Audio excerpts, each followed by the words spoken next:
जय हिंद फ्रेंड्स, नमस्कार। स्वागत है आपका द स्टॉक रेजिमेंट में। मैं हूं मेजर माधव। आज हम बात करेंगे शॉर्टिंग ऑफ शेयर्स के बारे में।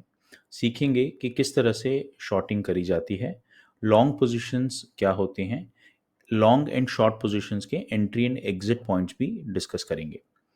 चलिए शुरू करते हैं आईटीसी के चार्ट से। आईटीसी के चार्ट पे आप देख सकते हैं कि आईटीसी ने बहुत ही बढ़िया एक प्राइस पैटर्न बनाया है। काफ़ी दिनों तक ये एक साइडवेज मूव देता रहा एंड अचानक इसने सितंबर के महीने में एक अच्छा खासा ब्रेकआउट दिया एंड अब थोड़ा बहुत रिट्रेस कर रहा है, यानी कि जिस पोजीशन से इसने शूट अप किया वहाँ से थोड़ा बहुत सेलिंग प्रेशर आपको देखने को मिल रहा है। अब लॉन्ग पोजीशंस जब कोई भी लेता है, अगर एक ट्रेडर या इन्वेस्टर एक लॉन्ग पोजीशन ले रहा है, उसका मतलब ये होता है कि वो एक लोअर प्राइस पर शेयर को खरीदता है, यानी कि बाई करता है और एक हायर प्राइस पे उसी शेयर को सेल कर देता है। बाइंग एंड सेलिंग के बीच का जो मार्जिन होता है, यानी कि ये जितना भी गैप यहाँ पर होता है, मान लीजिए 200 पर बाई किया था शेयर को एंड 240 पर सेल किया है, तो ये जो गैप है ये आपका क्लियर कट प्रॉफिट कहलाता है। जब भी आप लोअर वैल्यू पर बाई करें और हायर वैल्यू पे सेल करें, इसको लॉन्ग पोजीशन कहते हैं। जब भी आप सुने कि कोई अगर कह रहा है कि that you should go long on the share, इसका ये मतलब है कि आप इसको लोअर प्राइस पे खरीद लीजिए एंड इसके बढ़ने का इंतजार करें। The moment the stock goes up, आप वहां पर इसको सेल कर सकते हैं, यानी कि स्टॉक एक पॉजिटिव मोमेंटम दे रहा है and it is in the up trend. Shorting of shares क्या होता है? Shorting of shares is right opposite to taking a long position. तो शॉर्ट पोजीशन वो होती है जब आप शेयर को एक हायर प्राइस पॉइंट पर बाय नहीं, सेल करते हैं एंड एक लोअर प्राइस पॉइंट पे आप इसको बाय बैक करते हैं। डिफरेंस ये है दैट हायर पोजीशन पे you are selling the share and lower position पे you are buying the share. Now, the gap between the selling point and the buying point is your profit. इसको एक example देके मैं समझाता हूँ आपको। देखिए, अगर आपने 240 पर आईटीसी को शॉर्ट किया, यानी कि आईटीसी को सेल किया 240 पे एंड आपने बाईबैक किया 230 पे, 230 पे आपने इसको खरीदा, यानी कि बाई किया, तो 240 से 230 का जो डिफरेंस है वो आपका प्रॉफिट कहलाएगा। यानी कि ये जो 10 रुपीज़ का जो डिफरेंस है, इसको आप क्लियर कट प्रॉफिट मान सकते हैं। किस तरह से शॉर्टिंग होती है इसको भी थोड़ा समझते हैं।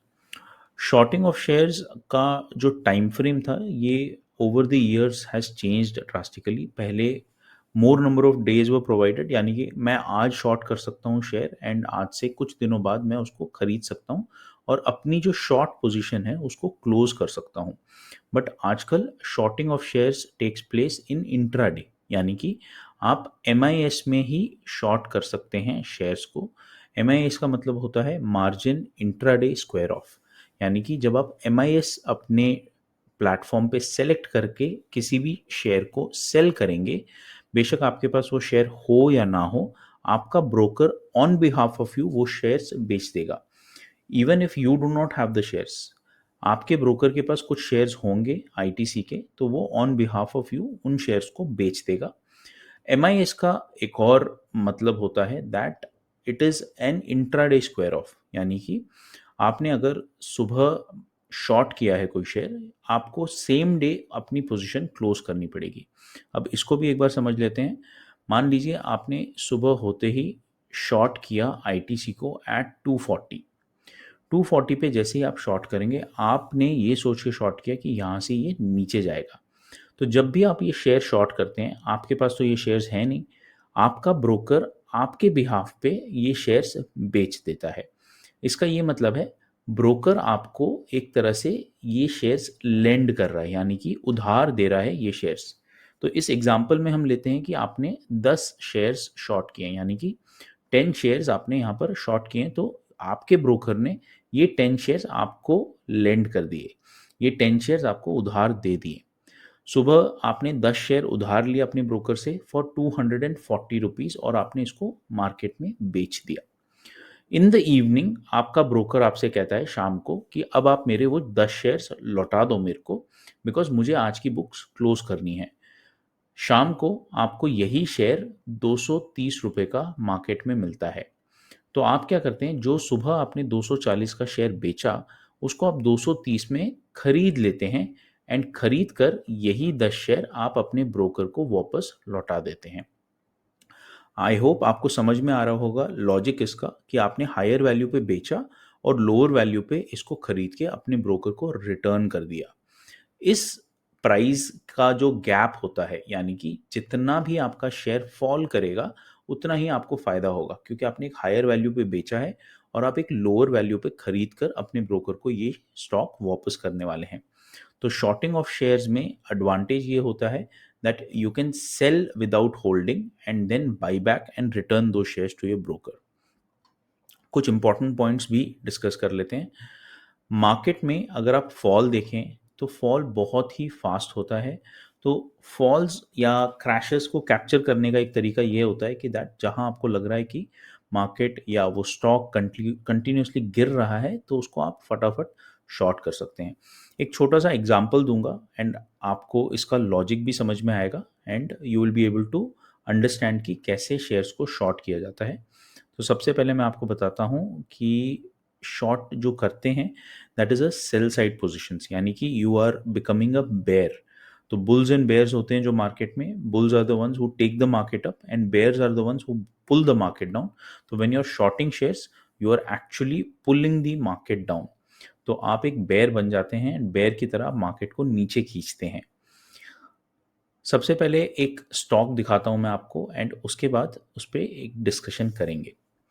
देखिए ये है टाटा मोटर्स का शेयर। टाटा मोटर्स कंटिन्यूसली कुछ दिनों से थोड़ा अपना मूवमेंट एस्टैब्लिश नहीं कर पा रहा, यानी कि ट्रेंड एस्टैब्लिश नहीं कर पा रहा। हमने पिछले 6 महीनों में देखा that it was in an up trend, मतलब अराउंड 200 के लेवल से 300 350 के लेवल्स तक आया। एक न्यूज़ आई मार्केट में with some chips and silicon chips, तो वहाँ से ये क्रैश करता करता 280 के लेवल्स तक आ गया, राइट। अब आप देखिए दोबारा इसने एक अप ट्रेंड शुरू किया एंड टाटा मोटर्स दोबारा एक बाइंग साइड पे आकर अप ट्रेंड पे चलने लगा। नाउ शॉर्ट आपको कहाँ करना चाहिए, कैसे करना चाहिए, इस चीज़ को समझते हैं। अगर आप ये जो रेड कैंडल बनी है, इस रेड कैंडल पे अगर आप इंट्राडे का चार्ट खोलें, यानी 15 मिनट का 5 मिनट का, वहाँ आपको समझ में आएगा कि आप एक शॉर्ट पोजीशन ले सकते थे कि नहीं ले सकते थे। बट मोर लॉजिकल एक्सप्लेनेशन मैं आपको इस ग्रीन कैंडल के साथ देना चाहूँगा। तो ये जो ग्रीन कैंडल है ये आप देख सकते हैं दैट टाटा मोटर्स एक ही दिन में अराउंड 12% का अप मूव दिया इसने और 12% भागा है। तो जब ये एक दिन में 12% भागा है, अगली कैंडल अगर आप देखें यानी कि आज की जो कैंडल है वो देखें, तो it is a red candle. Now simple setup for shorting, बहुत ही सिंपल सेटअप है शॉर्टिंग का। मैं आपको 15 मिनट के चार्ट पे लेके जाता हूँ और फिर वहाँ पर समझाता हूँ कि किस तरह से यहाँ पे शॉर्टिंग हो सकती है। तो 2 दिन का चार्ट देख रहे हैं आप। पहला ये वाला दिन जहाँ पर 12% टाटा मोटर्स भागा and this was a sudden spike. काफ़ी दिनों से स्टैग्नेट कर रहा था एंड 350 का एक लेवल था जिसको वो तोड़ नहीं पा रहा था। एंड आज अचानक, कल अचानक उसने ये 350 का लेवल तोड़ा एंड 12% भागा है। 12% टाटा मोटर्स भागे तो ये काफ़ी एक अनयूजुअल सा नंबर है। This is a very very unusual number, यानी कि इसका जो एवरेज पेस होता है रनिंग उससे ज़्यादा खींचा है, बहुत ज़्यादा आगे चला गया, राइट।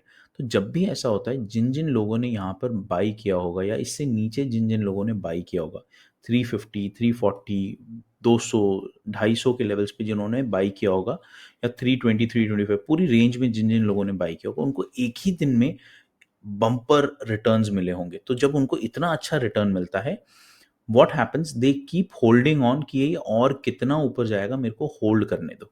अब जब ये पूरा स्टॉक होल्ड करके चलते हैं पूरे दिन में, इनको बहुत अच्छा एक अप मूव मिलता है। एंड नेक्स्ट डे अगर आप देखें, नेक्स्ट डे स्टॉक को शॉर्ट करने का एक सेटअप बता रहा हूं मैं आपको। अगले ही दिन जिस दिन ये 12% भागा, उसके अगले दिन अगर आप देखें, आप 5 मिनट का चार्ट लगाइए और जो पहली रेड कैंडल बनेगी, जो फर्स्ट रेड कैंडल बनेगी, वहाँ पर आप लाइकली शॉर्ट कर सकते हैं इस शेयर को। अगर आप यहाँ पर शॉर्ट करते हैं, इसका लॉजिक मैं समझाता हूँ सबसे पहली बात। क्योंकि 12% ऑलरेडी भागा था शेयर, गैप अप खुला, मतलब लोगों की एक्सपेक्टेशन और बढ़ गई कि ये और ऊपर जाने वाला है, वहाँ से ऊपर भी गया।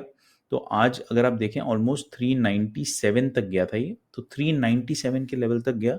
तो जिन जिन लोगों ने इसको खरीदा होगा 340 350 के लेवल्स पे, वहाँ से इनको बहुत अच्छा रनअप मिला, काफ़ी अच्छा कवर किया शेयर ने। जैसे ही एक रेड कैंडल बननी शुरू हुई, मतलब जैसे ही यहाँ पर एक सेलिंग प्रेशर आना शुरू हुआ, लोगों के अकाउंट्स में जो प्रॉफिट्स दिखा रहा था वो कम होने शुरू हो गए। तो the moment they see the profit to be reducing, जैसे ही आपको दिखता है, फॉर एग्जाम्पल आपके अगर 10,000 का प्रॉफिट दिखा रहा है एंड जैसे ही वो 9,000 होता है, 8,000 होता है, वहाँ से आपको लगता है कि अब मुझे निकल जाना चाहिए because I think the price is now going to fall. तो इस तरह से कई लोग एग्जिट लेना शुरू करते हैं and this becomes a very very strong entry point for you to short a share. 12% एक दिन में भागा, अगले दिन गैप अप खुला और ऊपर गया, तो जिनको एक्सपेक्टेशन थी शेयर से उससे कई गुना ज़्यादा उनको रिटर्न मिला। द मोमेंट वो रिटर्न कम होना शुरू हो, वहाँ पर सेलिंग प्रेशर बढ़ जाता है, बहुत सारे लोग उसको सेल करना शुरू करते हैं। तो आप यहाँ पर देख सकते हैं कंटिन्यूसली आपको एक अच्छा खासा सेलिंग प्रेशर मिला है, लगातार स्टॉक नीचे गिरा है। तो even if you short it at 394, 394 से आपको ये 380 तक गया है, मतलब ऑलमोस्ट 14 रुपीज़ का आपको प्रॉफिट हुआ है पर share in just about 15 minutes. तो जब आप शॉर्ट करते हैं, शॉर्ट ऐसे पॉइंट पे करना चाहिए जहाँ पर बिल्कुल आपको श्योर हो यहाँ से मार्केट गिरने वाली है। अब इसमें आप स्टॉप लॉस कहाँ रखेंगे? स्टॉप लॉस आपका होना चाहिए जो आपकी पहली कैंडल है उसका जो हाई बना हुआ है, ये जो हाई है यहाँ पर आपका स्टॉप लॉस होना चाहिए। जैसे ही पहली रेड कैंडल बनी, नेक्स्ट रेड कैंडल पे आप एंट्री ले सकते हैं। This should be your entry candle and this should be your stop loss. ये आपका स्टॉप लॉस हो गया, ये आपकी एंट्री कैंडल हो गई। अब एग्जिट कहाँ लेंगे? जैसे ही आपके करंट कैंडल से, मतलब आपके जो प्रीवियस कैंडल है, करंट कैंडल अगर आपके प्रीवियस कैंडल से ऊपर निकल जाती है, क्योंकि यहाँ से लगातार गिर रही, आपने शॉर्ट किया, आप चाहते हैं मार्केट गिरे, तो द मोमेंट आपकी करंट कैंडल प्रीवियस कैंडल के हाई को तोड़कर ऊपर निकलती है, वहाँ पर आप एग्जिट कर जाइए। दोबारा बता रहा हूँ, जब आपकी करंट कैंडल आपके प्रीवियस कैंडल के हाई को तोड़कर ऊपर जाती है, वहाँ पर आपको एग्जिट करना है। मैं आपको दिखाता हूँ, आप इन दो कैंडल को देखिए। So this is your point of exit, क्योंकि इस कैंडल का जो हाई है उसको इस कैंडल ने तोड़ा है, सेकेंड कैंडल ने, तो यहाँ पर आप एग्जिट ले सकते हैं। तो आपको एक बहुत ही बढ़िया यहाँ पर प्रॉफिट देखने को मिल सकता है। बहुत सिंपल सेटअप है। शॉर्ट कर सकते हैं शेयर्स जो 8-10% एक दिन में भाग जाएं, अगले दिन गैप अप खुलें तो आप पक्का उसको उस दिन शॉर्ट कर सकते हैं। गैप अप खुलते ही जैसे ही आपको पहली 5 मिनट में रेड कैंडल दिखे, अगली रेड कैंडल में आप उसको शॉर्ट करें एंड द मोमेंट आपकी करंट कैंडल प्रीवियस कैंडल के हाई को क्रॉस कर जाए, वहाँ पर आप एग्जिट कर सकते हैं। यहाँ पर आपको अच्छे खासे प्रॉफिट्स हो सकते हैं। तो आज की वीडियो में इतना ही था फ्रेंड्स। अगर वीडियो पसंद आई तो प्लीज़ लाइक कीजिए, comment, share and do subscribe. Thank you so much. जय हिंद।